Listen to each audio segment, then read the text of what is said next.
Hello student, मैं सिर्फ सीमा श्रीवास्तव। आज मैं आपको क्लिफर्ड गिट्स के बारे में बता रही हूँ।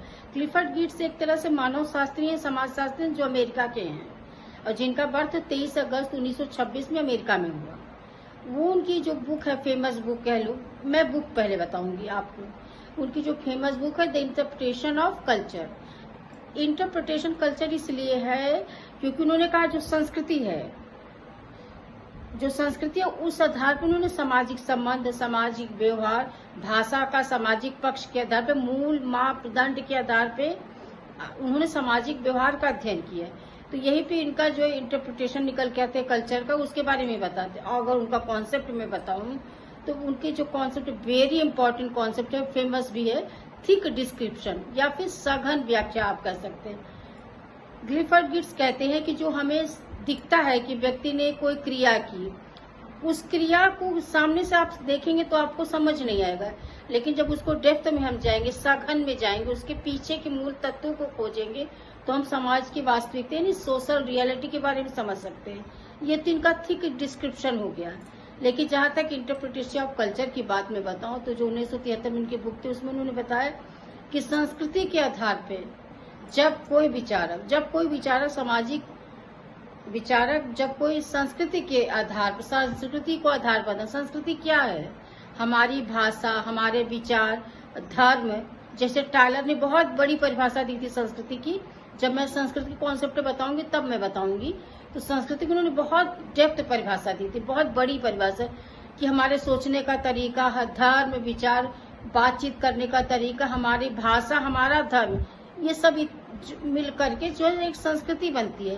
तो इन सब के आधार पे जब हम सामाजिक व्यवहार का, सामाजिक संबंध का अध्ययन करते हैं तो उसको हम मानव शास्त्री कहते हैं। और इनको इंटरप्रेटिव कह लीजिए, इंटरप्रेटिव कह लिए, एथनोग्राफी का जनक भी कहते हैं। इसलिए कहा जाता है कि इन्होंने इंटरप्रेटिव एथनोग्राफी के एक मेथड के रूप में यूज किया है।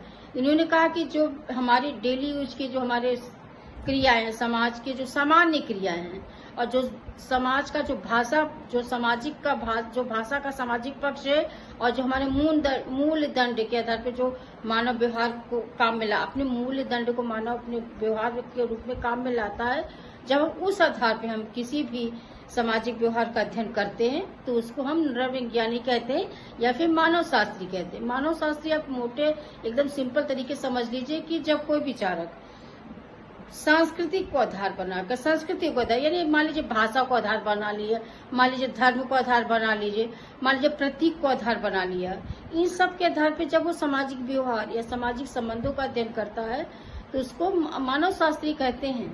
तो ये मानव शास्त्री इसलिए कहे जाते हैं क्योंकि इन्होंने जो है कि जो समाज का अध्ययन किया वो सांस्कृतिक स्तर पर किया। सांस्कृतिक को धारणा, उन्होंने कहा जो हमको संस्कृति विरासत में मिलती है उसको एक धारणा के रूप में हमको लेना चाहिए। धारणा इन द सेंस कि हम जो भी समाज में सामान्य क्रिया करें उसको जो हमें विरासत में मिली है, जो एक दूसरे से हमें हस्तांतरित होती रहती है, उसके आधार पर अगर हम समाज का अध्ययन, सामाजिक व्यवहार का अध्ययन करेंगे तो हम समाज की वास्तविकता को, एकदम रियलिटी को, सोशल रियलिटी को समझ सकते हैं। यही इनका सोशल इंटरप्रिटेटिव है जो 1973 में आए। तो मैं यही बताना चाहती हूँ कि क्लिफर्ड गिट्स एक तरह से नृवंश विज्ञानी आप कह लीजिए हैं, जो संस्कृति को आधार बना के सामाजिक संबंध, सामाजिक व्यवहार का अध्ययन करते हैं। Thank you so much.